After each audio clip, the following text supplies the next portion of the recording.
শ্বশুর ফাদার, আপনি কি বিয়ে করছেন? কি মহা ঝামলায় পড়লাম রে ভাই। আমি বিয়ে না করলে তোরটা আসলো কিভাবে? কারে বিয়ে করছেন? আপনার শাশুড়কে বিয়ে করছি।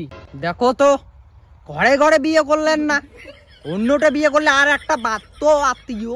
ওরে ভগবান, জামাই শুভা শুভা। কি শ্বশুর ভাতার, এই উঠে এখন কায় কাজ ছিল? তোর বাপ খাচ্ছিল রে, তোর বাপ। এত মাটি পাইছে কই? কত গাছ গাছলা।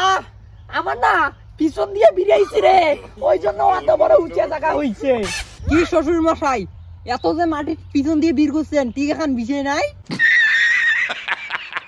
এক ডাঙে তোর কোমর ভাঙিয়ে দিব রে, আমার চুন বাড়ানি জামাই। আমার মাথাটা খাবি? কি শ্বশুর মশাই, মধ্যে তো কমর কান তোমার ভাঙি দেন, তাহলে তোমার বাড়িতে আমি পাড়া মাছ তোমার ইয়ের সাথে কেমন খাবো? হায় রে ভগবান, তুই আমারে মুক্ত রে, এই জামাই আমারে মারলো। হ্যাঁ রে শ্বশুর মশাই, তুমি কাঁদতেছো না হাসতেছো? আমি হাসতেছি রে শালা জামাই। এই মুরগো জামাই বিয়ে দিয়ে আমি চাই গেছি চাই। শ্বশুর মশাই, তুমি ছাইল কেন খাওয়া? আমাকে তো ফোন করতা, দিস না ধান বা আলু দিয়ে পাঠাইতাম খাইতে। একরে মাইরে ভালাবো, একরে দেখিস একরে। সব দোষ আমার না, আপনার মেয়ে যে আমার থেকে খালি শুধু টাকা চায়। কয় টাকা চাই? কালকে আসছে 10,000, পরশু দিন হচ্ছে 5,000, তারপরের দিন হচ্ছে 2,000, তারপরের দিন হচ্ছে 5 টাকা। অত টাকা পাই কোটে?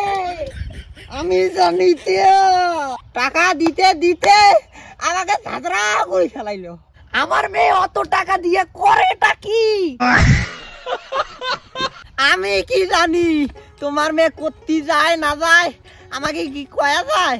আমি তো বাড়ি থাকি না, আমি ধান কাটতে যাই, আর তোমার মেয়ে কি কি করে আমি জানি না। এ ভগবান, এই শ্বশুর সমাজটাকে আমাকে উঠাই নাও, আর আমি আর শ্বশুর থাকতে চাই না।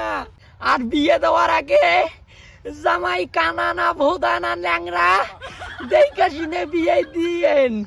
আর যদি বিয়ে অমনে দেন তাহলে আমার মতো পরিস্থিতি হবে। তাই কইতেছি শ্বশুর গুলাকে, নাহলে পুটকিতে বাস ডুববে।